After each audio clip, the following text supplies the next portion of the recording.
The last matter.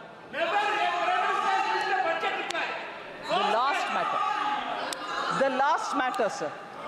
Halwa. Okay? We should talk about it. Sir, it pains me, sir. It pains me, actually.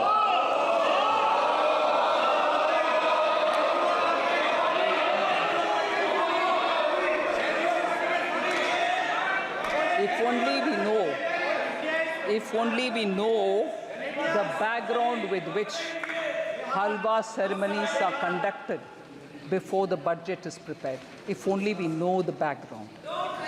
Sir?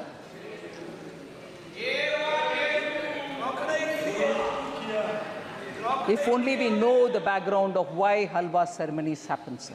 It's a very important phase where actually in this country halwa ceremonies have been happening for a very long time. माननीय मंत्री जी कब से हो रही है ये भी बता दो आप। मैं बोल रहे हैं सर, मिंटो रोड में जब प्रिंटिंग प्रेस था, जब बजट उधर प्रिंट होता था, तब से लेकर के staff who get themselves inside that premises, budget present होने के बाद तक जब बाहर नहीं आते थे, आज भी वो सिस्टम बरकरार है। वो लोग अपने आप, क्योंकि अंदर जाने के बाद till they can't come out till the budget is read, on their own used to organize halwa making, क्योंकि भारत में एक ट्रेडिशन है, कोई भी अच्छा काम शुरू करने से पहले नींबू मीठा। At that time, sir, Italy में नहीं होगा। ओके, आई करेक्ट। भारत में हो रहा, कहीं और नहीं। Sir, Navratri meaning 9 nights and 8 days पुराने ज़माने में they used to stay inside only, no phone, no contact, no landline. If anything, one officer who was given the power to come in and go out, he would convey the message. कुछ नहीं और बाहर world से संपर्क। बोल रही please. अभी sir 5 nights and 4 days nowadays they stay in the cellar of North Block, and this is essentially because the confidentiality of budget making has to be respected. So they go in, and before going in, we start this halwa ceremony. And there are media reports, sir, one or two, which I'll read out, which captures it. Halwa ceremony, sir, one media report says, and I quote, "It serves as a recognition for the hard work and dedication of the Finance Ministry officials and staff who have been diligently preparing the budget documents. Dating back to 1980, the halwa ceremony precedes the printing of the budget documents, which take place at the basement of the North Block, a process that must be completed without any official leaving the premises until the budget formally is presented." So this is done more, unquote. Now I again take one line. A sense of solidarity and teamwork among the team members के लिए ये बना करते हैं. It also says it stands as a testament to the tradition and protocols observed in one of the most significant events in the Indian governance calendar. Sir? Yes? In this set, the staff themselves make it. The staff themselves make the halwa. Staff themselves make it. Sir, why did it become? Sir, I wish honorable members listen, sir, because they are very scared that something is coming to hit them. When did this become a photo event? When did this become a photo event? Sir, I want to underline this.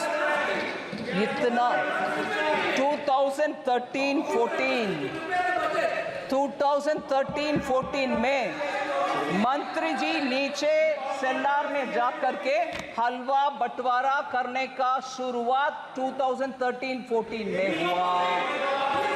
मैं पूछ रही हूँ तब by that time, क्योंकि our leader of the opposition by that time was a full active leader, उससे पहले ordinance फटा भी गया, वो इंडिपेंडेंस दिखाया विपक्ष के नेता।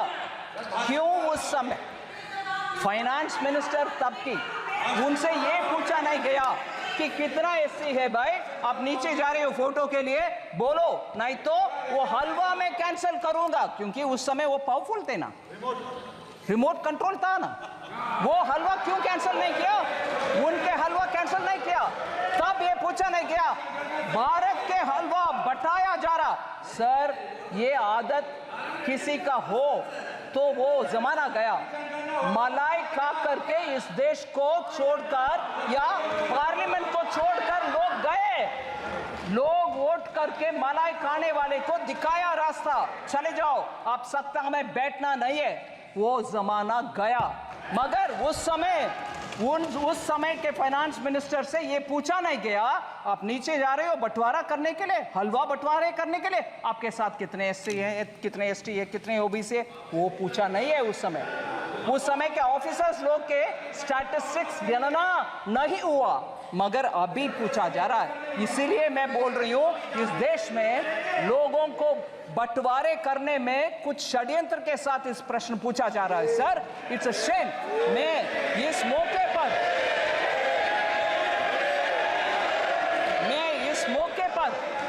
मैं रिस्पेक्ट करना चाहती हूँ दो लोगों को।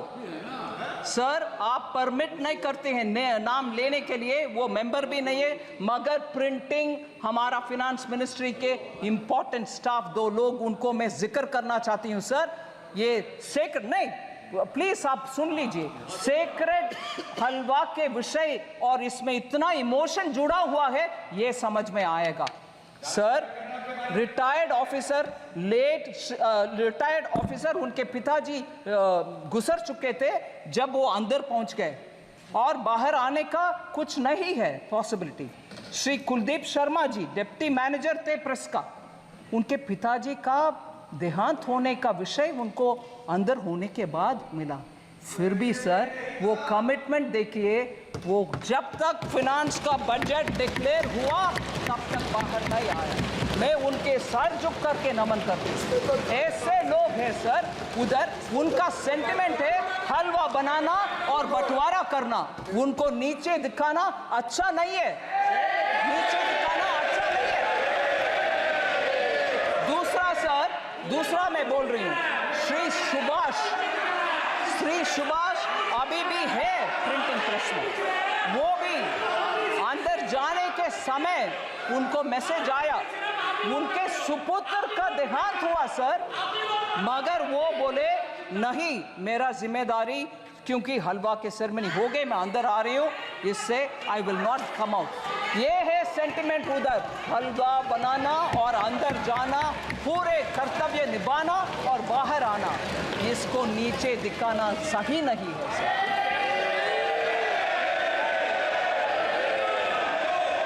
Sir.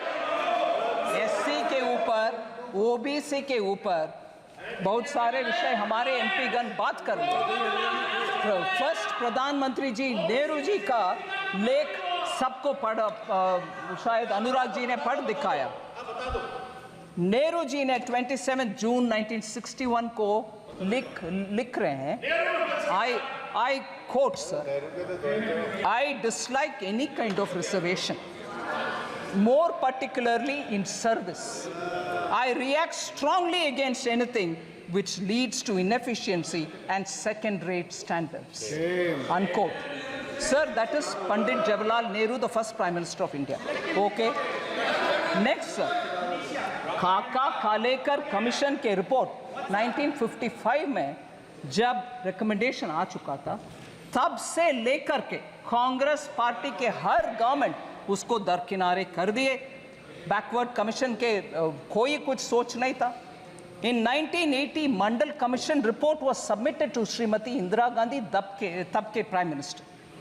Even she didn't touch it. And तब के कांग्रेस के नारा में बोल रही हूँ sir, my Hindi is not very good, but I'll still say it. What was the slogan? ना जात पर ना पात पर मोहर लगाएगी हाथ पर. सो जात तब नहीं है, पात नहीं है, मगर अभी बोला जा रहा है जाति. जाति. कितना लोग हलवा में थे, कितना लोग हलवा फोटो में थे, कितने नीचे पे थे. जब तब अगर आपने सही इसको तभी ले आते तो ओबीसी ऑफिसर आज सेक्रेटरी लेवल तक पहुंचने का मौका था. You stopped it sir. No, even worse sir, शायद अनुराग जी ने नहीं बताया. मैं एक और कोटेशन पढ़ना चाह रही हूं sir. Rajiv Gandhi ji, late Prime Minister, Rajiv Gandhi ji gave an interview to Alok Mehta in March 1985, a senior journalist. In that interview, former Prime Minister about OBC reservation says this. Quote kar rahi hu sir. No promotion of idiots in the name of reservation.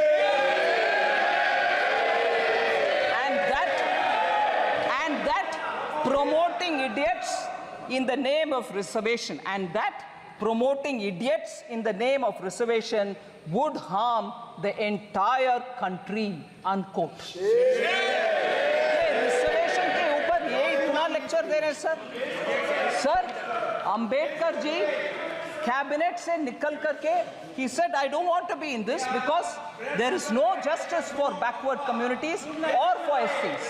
उनके चिट्ठी ये सब विषय लंबा सा चिट्ठी sir, मगर वो रेलेवेंट पैराग्राफ में पढ़ रही हूँ. So he said, quote, I will now refer to another, second in brackets, matter that I will now refer to another matter that had made me dissatisfied with the government. It relates to the treatment accorded to the backward classes and scheduled castes. I was very sorry that the Constitution did not embody any safeguards for the backward classes. It was left to be done by the executive government on the basis of recommendations of a commission to be appointed by the President. More than a year has elapsed since we passed the Constitution, but the government has not even thought of appointing the commission, unquote. So Ambedkar ji सरकार से छोड़कर जाने. सरकार किसकी थी? सरकार किसकी थी sir? First government under Pandit Jawaharlal Nehru, the first Prime Minister. इनके दादा परदादा के बयान ये सब है सर. आज ये रिजर्वेशन के ऊपर और SC/ST के ऊपर बात करते हैं. मैं प्रश्न पूछना चाहती हूं सर. अभी अखिलेश जी, नेताजी, लोहिया जी इंग्लिश में बोलते हैं सर. अरे लोहिया जी, नेताजी खिलाफ थे उस समय. इंग्लिश में बोलते हैं चैरिटी बिगिंस फ्रॉम होम. सुनिए सुनिए, charity begins from home meaning आप जो दूसरे को बोल रही हो वो आप पहले कर दिखाओ. मैं पूछ रही हूं सर, राजीव गांधी फाउंडेशन में कितने SC हैं, कितने ST हैं, कितने OBC हैं? क्योंकि बाहर के वाले लोगों का नाम पढ़ना नहीं है. 9 लोग हैं, कोई SC नहीं है. Charity begins at home sir. आप पहले आपके व्यवस्था सही करो, SC को दो, फिर आकर हमसे पूछ लो भाई. ये बोलो सर. फिर दूसरा एक उदाहरण देती हूं sir. Rajiv Gandhi charitable trust, उसमें 5 लोग हैं बोर्ड ऑफ ट्रस्टीज में. नाम नहीं पढ़ रही हूं सर, मगर मुझे एक भी SC नहीं दिखाई.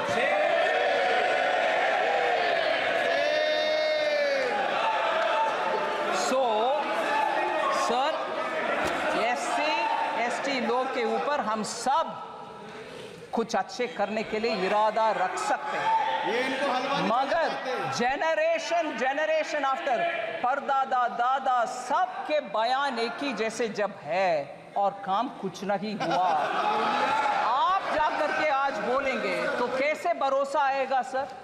और ऊपर से हलवा जैसे एक इमोशनल सेंटिमेंटल मैटर जिसमें पूरे उस मिंट का फाइनेंस मिनिस्ट्री के स्टाफ बंद अंदर कमरे में ये रह करके काम करते हैं, उनके मुंह मीठा करने का काम में आप ऐसे प्रश्न चिन्ह के साथ।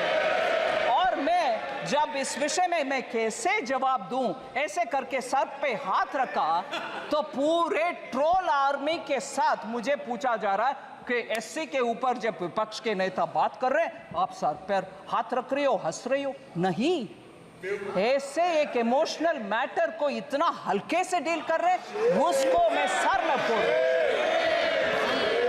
Sir thank you very much sir, मैं बजट के लिए कुछ इतना समय दिए आपके लिए मैं धन्यवाद। माननीय सदस्य, अब मैं वर्ष 24-25 के लिए केंद्र शासित प्रदेश जम्मू और कश्मीर से संबंधित अनुदानों की मांगों को सभा में मतदान के लिए रखता हूं। प्रश्न ये है कि अनुदान की मांगों की सूची के स्तंभ 2 में मांग संख्या 1 से 36 के सामने दर्शाए गए मांग शीर्ष के संबंध में 31 मार्च 2025 को समाप्त होने वर्ष के दौरान संदाय के क्रम में होने वाले खर्चों की अदायगी हेतु आवश्यक राशियों की पूर्ति के लिए अनुदानों की मांगों की सूची के स्तंभ 3 में दर्शाई गई राजस्व लेखा और पूंजी लेखा संबंधी राशियों से अनधिक संबंधी राशियां केंद्र शासित प्रदेश जम्मू और कश्मीर की संचित निधि में से भारत के माननीय राष्ट्रपति जी को प्रदान की जाए। जो सदस्य इसके पक्ष में हाँ कहें, जो सदस्य विरोध में ना कहें, मेरे विचार में निर्णय हाँ वालों का हुआ। निर्णय हाँ वालों का वर्ष 24-25 के लिए केंद्र शासित प्रदेश जम्मू कश्मीर संबंधी मांगों के पारित हुई। आइटम नंबर 30 माननीय वित्त मंत्री जी। आइटम नंबर 30 माननीय वित्त मंत्री जी।